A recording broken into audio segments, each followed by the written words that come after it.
Hello everyone, welcome to Anagani Commerce. Students, CMA intermediate December 2024 paper అండి. ఇది financial accounting. మన paper review చెప్పానండి. Exam జరిగిన రోజు ఈవినింగ్ పేపర్ రివ్యూ చేసాము. ఇప్పుడు మనం ఎంసీక్యూలు సొల్యూషన్స్ చూద్దామండి. ఓకే, రైట్, చూడండి పేపర్ ఇది పేపర్ 6. Okay, 100 marks paper. 100 మార్క్స్లో మనకి 30 మార్క్స్ వరకు ఎంసీక్యూలు, మిగిలిన 70 డిస్క్రిప్టివ్ పార్ట్. 30లో కూడా మనకి ఏంటంటే 15 into 2 30. రైట్, చూద్దాం. ఇక్కడ ఏమంటున్నారు చూడండి ఒకసారి. Workings should form part of your answer. Okay, మనం వర్కింగ్ నోట్స్ ఏదో రఫ్ పేపర్లు అన్నట్టు కాకుండా మనకేంటి ఇచ్చిన దాంట్లో మనం వర్కింగ్ కూడా చేయాలి. రీజన్స్ ఏం రాయాల్సిన అవసరం లేదండి. ఖచ్చితంగా వర్కింగ్ కూడా కన్సిడర్ చేస్తారు. కొంచెం అంటే అర్థమయ్యేటట్టు చేయండి. వర్కింగ్ అంటే ఏంటి, calculation of the unsold stock, ఆ రకంగా కొంచెం రాసి. ఫస్ట్ వన్ చూద్దాం. సెక్షన్ ఏలో ఫస్ట్ది, choose the correct alternative. A company is a going concern if. Company going concern అంట. ఈ నాలుగిట్లో ఏదైనట్లయితే కంపెనీ గోయింగ్ కన్సర్న్ అవుతుందని చూద్దాం. It's balance sheet shows a strong financial position. ఇది కాదు. Next, it's income statement for the current year shows huge profits. Next మనం C చూసే ముందు D చూద్దామండి. It's a public limited company. ఈ మూడు కూడా కాదండి. ఏ, బి, డి ఈ మూడు కూడా కాదు. సి ఏంటో చూద్దాం. There is no evidence that it will or will have to cease operations within foreseeable future. Business start చేస్తే ప్రొపరేటర్ ఏమనుకుంటాడంటే అది సోల్ ప్రొపరేటర్షిప్ కావచ్చండి, లేదంటే కంపెనీ కావచ్చు, లేదంటే ఏ బిజినెస్ అయినా కావచ్చు. ఫ్యూచర్లో ఈ ఒక ఎండ్ పాయింట్ అనేది ఎప్పుడు అనేది తెలియదండి. కంటిన్యూగా రన్ అవుతుంది బిజినెస్ అనేటటువంటి ఎజంప్షన్లో బిజినెస్ కొనసాగుతుంది. So A company is a going concern if there is no evidence that it will or will have to cease operations within foreseeable future. ఇదండి answer. Next, which of the following errors or omissions are not part of the bank reconciliation statement. మనకి bank reconciliation statement లో ఈ ఇచ్చినటువంటి ఈ 4లో ఏది మనం consider చేయము అంటే, wrong totalling of bank column of cash book. అసలు మనకి క్యాష్ బుక్ పాస్బుక్ తీసుకుంటే మనకి పాస్బుక్ అనేది ఆల్రెడీ మనకి బ్యాంక్ కాలమ్ తోటే రిలేటెడ్. క్యాష్ బుక్ లో డిస్కౌంట్ కాలమ్స్ తో పాటు మనకి క్యాష్ కాలము, బ్యాంక్ కాలమ్స్ ఉంటాయండి. మనం ఎప్పుడు చూడ కంపేర్ చేసే దేంతో అంటే bank column in cash book, అట్లాగే పాస్బుక్ లో పాస్బుక్ తో మనం కంపేర్ చేస్తాం. సో మనకి క్యాష్ బుక్ సంబంధించి క్యాష్ బుక్ లో క్యాష్ కాలమ్ సంబంధించిన ఐటమ్స్ మనం కన్సిడర్ చేయము. సో మనకి ఆప్షన్ ఏ ఆన్సర్ కాదు. నెక్స్ట్, బి వచ్చేటప్పటికి చూడండి. దానికన్నా ముందు సిడి కూడా చూద్దాం. Posting wrong amount in bank column of cash book అంటే బ్యాంక్ రీకన్సిలేషన్ స్టేట్మెంట్ ప్రాసెస్ ఇది కూడా తీసుకుంటాము. Omissions to carry forward balance in the bank column of the cash book. ఏం లేదు, సింపుల్ గా క్యాష్ బుక్ లో బ్యాంక్ కాలమ్ అని ఏదైతే ఇచ్చారో వాటన్నిటిని కూడా బిఆర్ఎస్ ప్రాసెస్ లో తీసుకుంటాము. సో మనం తీసుకుంది ఏంటి అంటే ఇదిగోండి, cash column of cash book. So అది B answer. Next, which of the following is true about financial statements. Financial statements true ఏంటి అంటే, first the financial statements give a summary of accounts. Next, financial statements can be stated as recorded fact. ఈ రెండు కూడా రైటే కదండి. So మనకి option A వచ్చేటప్పటికి A is correct, తర్వాత బి ఈజ్ కరెక్ట్ అన్నారు, తర్వాత సి బోత్ అన్నారు, డి నన్ ఆఫ్ ది అన్నారు. మనకి option C is the answer. Next, fourth one, X draws a bill on Y for 1,80,000 rupees for mutual accommodation. Accommodation bills and trade bill కాదు. In the ratio of 2:1. Okay, 1,80,000 rupees bill రాసేసి దాన్ని 2:1 లో distribute చేసుకుందాం అనుకున్నారు. X ఏం చేశాడు, discount చేశాడు for 1,69,200 rupees and remitted 1/3 of the process to Y. ఈ డిస్కౌంట్ పోను మిగిలింది 1/3 ఆయనకి ఇచ్చేసి 2/3 ఎక్స్ తీసుకున్నాడు. అయితే మెచ్యూరిటీ టైంలో how much money should be remitted by X to Y. మరి వైయే కదండి మరి యాక్సెప్ట్ చేసింది. బ్యాంక్ వాళ్ళు వైని అమౌంట్ అడుగుతారు. మరి ఎప్పుడైతే మెచ్యూరిటీ టైం అప్పుడు ఎక్స్ ఎంత అమౌంట్ వైకి పే చేయాలి. ఓకే, అప్పుడు ఏమని రాస్తాం మనం, డిస్కౌంట్ పోను తీసుకోకూడదండి. మొత్తం టోటల్ బిల్ వాల్యూ 1,80,000 లో 2 వంతులు ఎక్స్ అయితే 1 వంతు వై కాబట్టి మనకి 1,80,000 ఇంటూ 2/3 ఎంత వస్తుంది నీకు, 1,20,000 రూపీస్ వస్తుందండి. మనకి option A is the answer. Next, a firm had a capital balance of rupees 1 lakh at the beginning of the year. అంటే ఓపెనింగ్ క్యాపిటల్. ఈ 1 lakh అనేది ఏంటి అంటే opening capital. At the end of the year firm has total assets 1,50,000 and total liability 70,000. మనకి assets and liabilities ఇచ్చారండి, closing capital ఇవ్వలేదు. If the total withdrawals అంటే ఏంటి, డ్రాయింగ్స్ ఎంత 30,000, ఇక్కడ కనుక్కోమంది ఏంటి అంటే ప్రాఫిట్ ఆర్ లాస్ అని అంటున్నారు. సో నీ క్లోజింగ్ క్యాపిటల్ ఇవ్వలేదు కాబట్టి క్లోజింగ్ క్యాపిటల్ ఫైండ్ అవుట్ చేద్దాం మనం. క్లోజింగ్ క్యాపిటల్ ఈజ్ ఈక్వల్ ఏంటండి, closing assets minus closing liabilities. Closing assets వచ్చేటప్పటికి నీకు 1,50,000 రూపీస్, క్లోజింగ్ లయబిలిటీ 70,000 రూపీస్ తీసేస్తే మనకి 80,000 రూపీస్ వచ్చిందండి. ఇది క్లోజింగ్ క్యాపిటల్. ఇప్పుడు మనం ఎలా రాద్దాము అంటే, ఇదిగోండి ప్రాఫిట్ కనుక్కుందాం మనం ఇప్పుడు. ఫస్ట్ మన క్లోజింగ్ క్యాపిటల్ తీసుకోండి. క్లోజింగ్ క్యాపిటల్ ఎంత వచ్చిందండి, 80,000 రూపీస్. విత్ డ్రావల్స్ ఉన్నాయి కదా మనకి, ఓకే యాడ్ బ్యాక్ చేద్దాం. Withdrawals 30,000 rupees, withdraws or drawings 30,000 rupees add back చేసేస్తే మొత్తం 1,10,000 రూపీస్ వచ్చిందండి. Minus opening capital. Opening capital సమ్లోనే ఇచ్చారు 1,00,000 రూపీస్. సో మనకి లెస్ చేస్తే వచ్చేది 10,000 రూపీస్ ప్రాఫిట్. ఇదిగోండి 10,000 rupees profit. Option A answer. Next, depreciation charged to income statement 8,00,000 rupees. Depreciation under section 32 of the income tax act 20 lakhs. Unamortized preliminary expenditure as per income tax records 1,50,000. So corporate tax rate 40%. In this situation, the amount of deferred tax asset or liability to be created అన్నారు. Okay, ఇప్పుడు ఏంటి అంటే మనకి మొత్తం 20 lakhs లో నుంచి మనకి 8 lakhs పోతే మొత్తం 12 lakhs మీద 40% ట్యాక్స్ అంటే నీకు ఎంత వస్తుందండి, 4,80,000 రూపీస్. 4,80,000 రూపీస్. ఇదేంటి అంటే deferred tax liability. Deferred tax asset వచ్చేటప్పటికి 1,50,000 రూపీస్ మీద 40% మనం క్యాలిక్యులేట్ చేస్తే 60,000 రూపీస్. లెస్ చేస్తే మనకి ఇదేంటి, deferred tax asset preliminary expenses అండి. డిఫర్డ్ ట్యాక్స్ అసెట్ లెస్ చేస్తే 4,20,000 రూపీస్ మనకు డిఫర్డ్ ట్యాక్స్ లయబిలిటీనే అవుతుంది. సో డిఫర్డ్ ట్యాక్స్ లయబిలిటీ మనకు option B answer. Next, provision for doubtful debt on 1st April 2023 was 14,000. Provision for doubtful debt opening balance 14,000. Next, during the year 23-24, the bad debts was 9,500 అండి. Next, sundry debtors వచ్చేటప్పటికి 3,25,000 rupees. Provision is to be made 5% on debtors. Okay, అయితే మళ్ళీ ఏం చెప్తున్నారు, additional bad debts అన్నారు. 2,500 rupees additional bad debts అన్నారు. ఇప్పుడు ఏమంటున్నారు, then provision for doubtful debts will be ఎంత మనం ప్రాఫిట్ అండ్ లాస్ అకౌంట్ కి డెబిట్ చేస్తామా ఏం చేస్తామా అనేది అడుగుతున్నారండి. మనం ఇప్పుడు చూద్దాం. అకౌంట్ వేసుకుంటే ఈజీగా ఉంటుంది దీనికి. ఇదిగోండి, ఏం account, provision for bad debts account. Provision for PBD, provision for bad debts account వేసినప్పుడు మన ఓపెనింగ్ బ్యాలెన్స్ ఎప్పుడు కూడా పై ప్రొవిజన్స్ అన్ని కూడా మనకి క్రెడిట్ బ్యాలెన్స్ చూపిస్తాయి. Balance by balance brought down. Balance brought down ఎంత ఉందంటే ఓపెనింగ్ బ్యాలెన్స్ వచ్చేటప్పటికి 14,000 rupees. 14,000 rupees opening balance. Bad debts ఉన్నారండి మనకి సమ్లో 2 బ్యాడ్ డెట్స్. ఓకే, 9,500. మళ్ళీ అడిషనల్ బ్యాడ్ డెట్స్ వచ్చేటప్పటికి 2,500. మొత్తం డెట్స్ వచ్చేటప్పటికి బ్యాడ్ డెట్స్ 12,000 రూపీస్ మొత్తం బ్యాడ్ డెట్స్. మనకి closing provision for doubtful debts ఎంతో కనుక్కోవాలి. ఎంత, 5% కాడికి.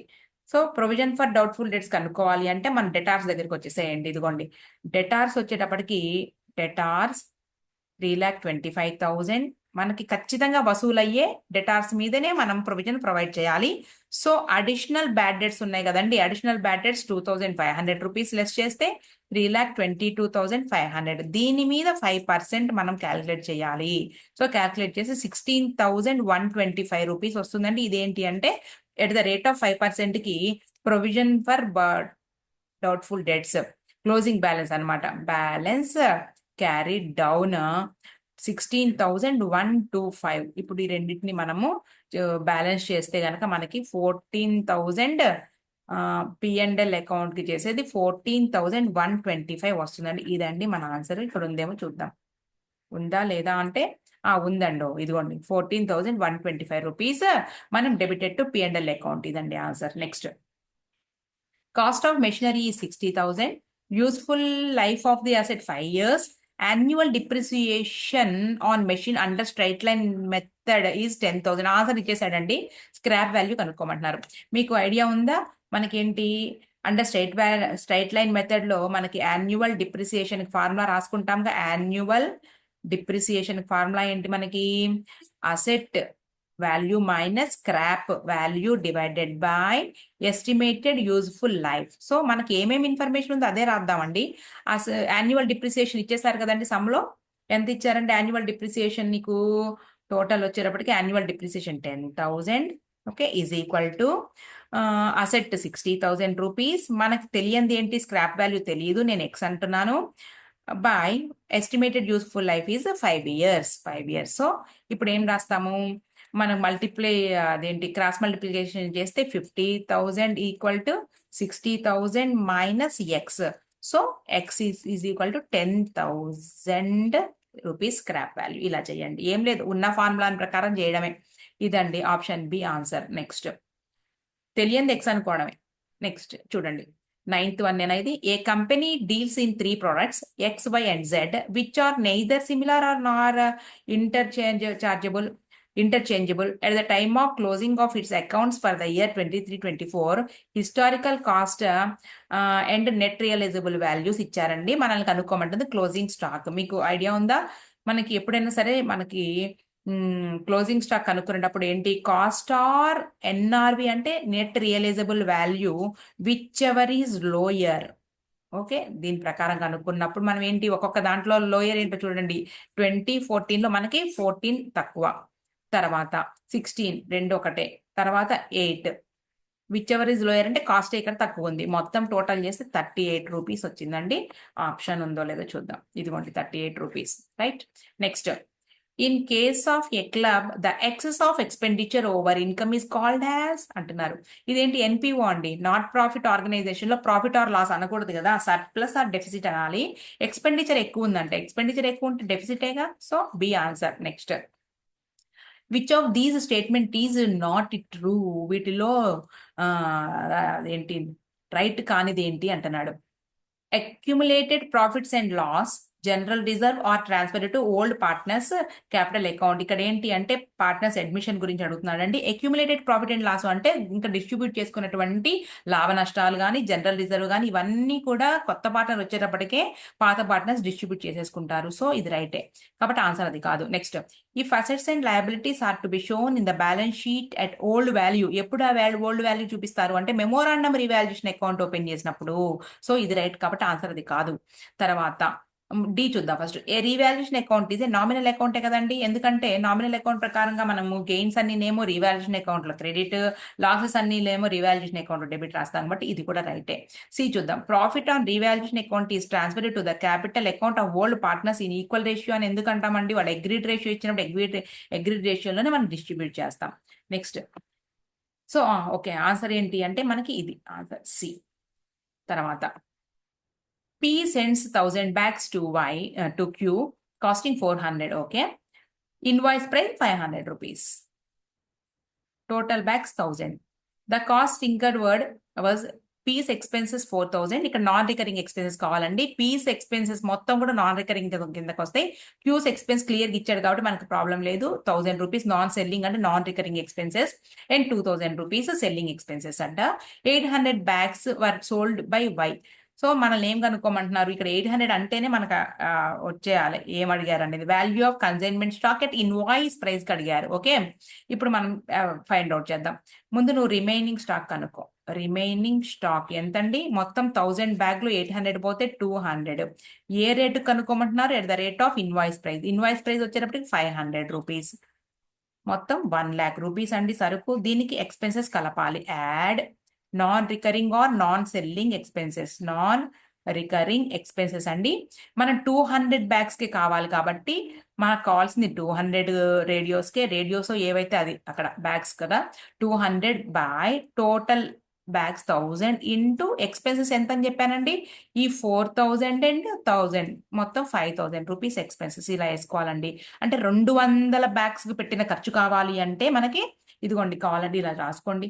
మొత్తం టోటల్ బ్యాగ్స్ 1,000 బ్యాగ్స్ కి నాన్ రికరింగ్ 5,000 అయితే 5,000 ఏంటి, 4,000 ఏమో కన్సైనర్వి, కన్సైనీ నాన్ సెల్లింగ్ వచ్చేటప్పటికి 1,000. సో మొత్తం కలిపి 5,000 రూపీస్ ఇలా వచ్చినాయి. 1,000 అంటే టోటల్ బ్యాగ్స్కి ఎక్స్పెన్సెస్ 5,000 అయితే రిమైనింగ్ 200కి ఎంత, ఇలా వేసుకున్నప్పుడు 200/1000 రూపీస్ ఇంటూ 5,000 రూపీస్ ఇలా. ఓకే, దీని ఫార్ములాలో చెబుతారనమాట. మిగిలింది బై మొత్తం సరుకు ఇంటూ 5,000 అని. మనకి 1,000 రూపీస్ వచ్చింది. 1,00,000 రూపీస్ అండి మనకి unsold stock value at the rate of at invoice price. So option A. Next 13th వచ్చేసాము మనం. Okay, X and Y entered into a joint venture to undertake the public issue of ABC Limited. The company invited applications for allotment 2 lakh shares at the rate of ₹10. The issue was subscribed to the extent of 90% and the remaining were taken by Y. They agreed to share profits and losses in the ratio of 2:3. The shares undertaken by X and Y were subsequently sold at a premium of ₹40 per share.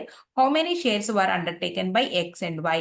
ఏం లేదు, మనకి 90% subscribe అయిపోయినాయి కాబట్టి 2 lakhలో 10% ఇంకా మిగిలినాయి. So మనకు answer వచ్చేటప్పటికి 20,000. Option A. తర్వాత చూద్దాం. మ్యాచింగ్ ఇచ్చారు, మనకి స్టాండర్డ్స్ ఇచ్చారండి. ఇండియన్ అకౌంటింగ్ స్టాండర్డ్ 16 అట, AS 10, AS 12, AS 23. మనకి 10 వచ్చేటప్పుడు ఫిక్స్డ్ అసెట్స్ అండి. ఓకే, తర్వాత 12 గవర్నమెంట్ బాండ్స్. ఈ రెండు పక్కకు తెలిసి ఉంటుంది మరి మీకు. సో ఈ రెండింటిని బట్టి మనం ఏమన్నా ఆన్సర్ చేయొచ్చేమో చూద్దాం. BC అకౌంటింగ్ స్టాండర్డ్ 10 వచ్చేటప్పటికి no recognition criteria for fixed assets are laid out అట. సో మనకి సి వచ్చేటప్పటికి సెకండ్ దానికి సి ఇక్కడ ఉంది, అలాగే సెకండ్ దానికి డీలో కూడా ఉంది కాబట్టి కొంచెం కన్ఫ్యూజ్గా ఉంది. సో అకౌంటింగ్ స్టాండర్డ్ 12 వచ్చేటప్పటికి మనకి గవర్నమెంట్ బాండ్స్ కాబట్టి బి చూద్దామండి. 3 అంటే ఇదేగా 3B, దీని ఒక్కదానికే ఉంది. సో మనకి ఏంటంటే ఆప్షన్ సి. ఆన్సర్ ఈజ్ ఇలా అండి. మనకి ఏంటంటే తెలిసిన ఏమైనా మనకి ఉంటే కనుక వాటితో ఫస్ట్ మనం ఆన్సర్ని గెస్ చేసుకోవచ్చు. ఇది ఓకే. ఇక మిగిలిన వచ్చేటప్పటికి మీరు మ్యాచ్ చేసుకోవచ్చు. ఏముంది, మనకు ఆన్సర్ అయితే తెలిసిపోయింది కదా. మనకి 4th 1 వచ్చేటప్పటికి ఏంటి, ఇక్కడ ఫస్ట్ 1 వచ్చేటప్పటికి ఏమో డి, తర్వాత సెకండ్ 1 వచ్చేసి థర్డ్ వచ్చేటప్పుడు బి. ఇది అంటే ఆప్షన్ సి మనకు ఆన్సర్. మనకి ఏమైనా తెలిసినవి ఉంటే దాన్ని బట్టి మనం రీచ్ అవ్వచ్చండి ఆన్సర్కి. అదొక సింపుల్ టెక్నిక్.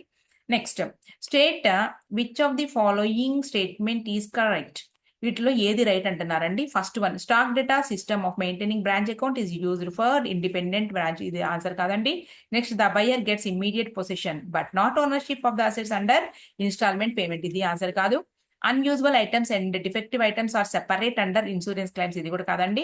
ఆప్షన్ డి చూద్దాం. Operation lease is a revocable contract. ఇదండి ఆన్సర్. ఓకే, ఇదేమి కాదు, మళ్ళీ కన్ఫ్యూజ్ అవుతారు, తీసేద్దాం. ఓకే, ఇది ఆన్సర్ ఆప్షన్ డి. ఇది స్టూడెంట్స్ మనకి MCQలు. దీన్ని పార్ట్ 1గా తీసుకుందాం మనం. నెక్స్ట్ నేను ఇంకా రిమైనింగ్ 7 క్వశ్చన్స్ సెక్షన్ బిలో ఉన్నాయి కదా, వాటన్నిటిని కూడా ఎక్స్ప్లెయిన్ చేస్తాను.